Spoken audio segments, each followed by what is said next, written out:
Assalamualaikum warahmatullahi wabarakatuh. Baiklah, sebelumnya perkenalkan, nama saya Nadila Pratiwi dengan NIM 23531097. Pada kesempatan kali ini, Nadila akan menjelaskan pembelajaran integratif dan pembelajaran kontekstual serta bagaimana penerapannya dalam mata pelajaran pendidikan agama Islam. Nah, yang pertama ada tujuan pembelajaran. Jadi, tujuan pembelajaran ini mengarahkan kita untuk tidak berhenti pada pengetahuan secara teoritis saja.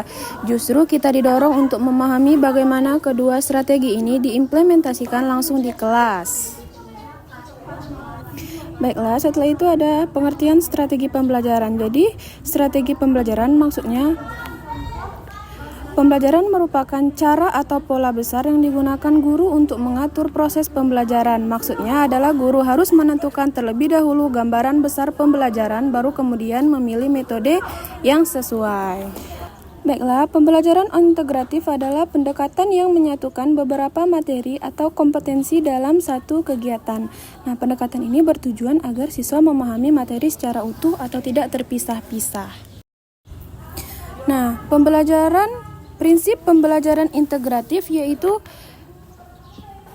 prinsip-prinsip ini membuat pembelajaran lebih terstruktur dan bermakna. Nah, guru perlu memilih tema besar yang menjadi pusat pembelajaran, kemudian mengaitkannya dengan berbagai kompetensi atau materi dalam materi pendidikan agama integratif Islam. Yaitu memiliki beberapa prinsip. Yaitu yang pertama ada keterpaduan materi, keterkaitan antar kompetensi, penggunaan tema, dan yang terakhir ada pendekatan holistik.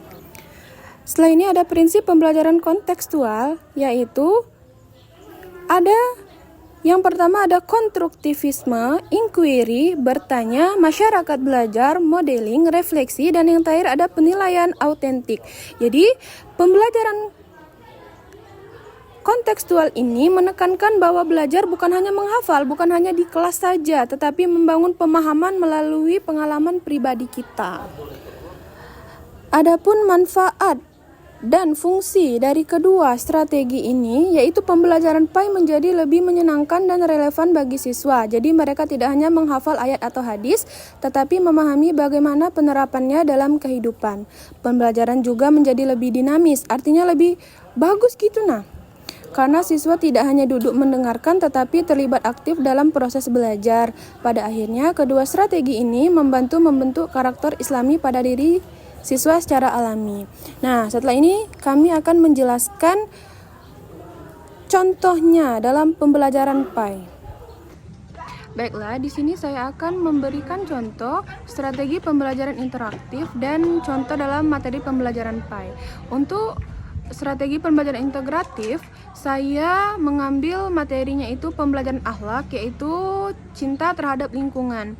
Kenapa cocok? Karena sejatinya kita memang harus memelihara lingkungan di dalam kehidupan kita. Kita harus cinta karena kita kan sebagai seorang khalifah di muka bumi ini. Kita harus senantiasa menjaga lingkungan, bukan merusak lingkungan. Nah, setelah itu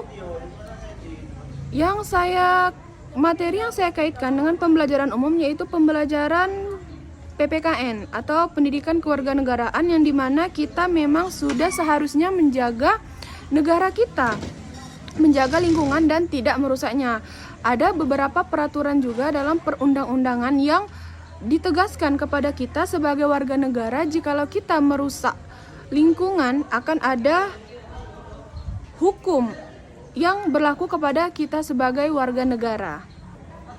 Baiklah, adapun untuk strategi pembelajaran kontekstual yang saya ambil yaitu mata pelajaran fikih, materi fikih muamalah atau fikih yang berkaitan tentang jual beli.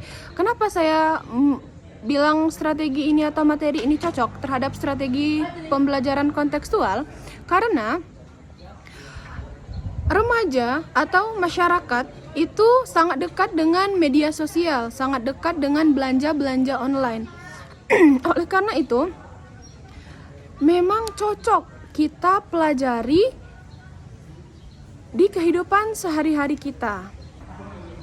Nah, adapun pembelajaran umum yang saya korelasikan dengan materi ini, yaitu pembelajaran atau pelajaran ekonomi, yang dimana di sana terdapat bagaimana tata cara kita tawar-menawar, jual beli. Di dalamnya itu dijelaskan, artinya memang ada korelasi antara strategi pembelajaran kontekstual dengan kehidupan nyata, dengan materi pembelajaran ekonomi tadi. Baiklah, sekian video penjelasan dari saya terkait strategi pembelajaran integratif dan kontekstual. Semoga bermanfaat. Saya akhiri. Wabillahi taufiq walhidayah. Wassalamualaikum warahmatullahi wabarakatuh.